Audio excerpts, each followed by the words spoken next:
Hi! Kukuha nga ako ng dahon ng oregano kasi igagawa ko si Mr. ng oregano tea.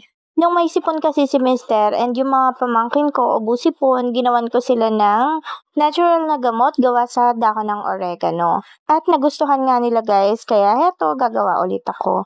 Eto nga guys yung mga benefits ng oregano tea. Ang hinahalo ko nga lang sa oregano ay calamansi at honey. At heto nga guys, namitas na rin ako ng calamansi sa aking tanim. Tapos sinugasan ko na ng mabuti itong dahon ng oregano at nagpakulo ako ng tubig. Nang kumukulo na yung tubig ay inilagay ko na yung mga dahon.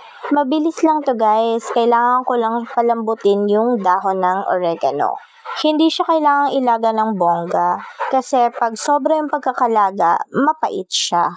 Kaya kailangan mabilis lang siya, as in palalambutin lang yung dahon. Tapos tinanggal ko yung tubig niyan and then pinakatas ko siya. Yes, dinurog ko yung dahon ng oregano hanggang sa lumabas yung kanyang mismong katas. Walang halong tubig yan guys. Yung tubig lang na ginamit ko is pinagpakuluan and tinapon ko na yon. Pagkatapos kong makuha yung katas ng dahon ay pinigaan ko na ng kalamansi at nilagyan ko na ng honey. Ayan, tapos hahaluin lang guys and okay na to. Ito na ang natural remedies para sa ubo at sipon. Ito ay para sa aking mga pamangkin. Gustong gusto nila to guys kesa sa mga gamot sa ubo. Mapapait kasi yun, ito hindi siya mapait. Masarap nga yung lasa nito. Ito, mamaya dadalhin ko na sa kanila. And then, gumawa rin ako para kay Mr. Ayan, oregano tea. Dinamihan ko yung sa kanya kasi gusto niya isang tasa. Ayan, ito para sa mga pamangkin ko, dadalhin ko na sa kanila guys. So, Mr., inumin mo na tong iyong oregano tea. Wow!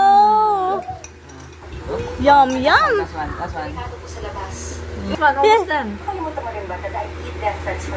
Very good.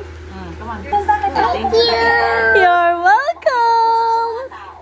Very good. The last one daw. Ay, gusto nga nila. Ana.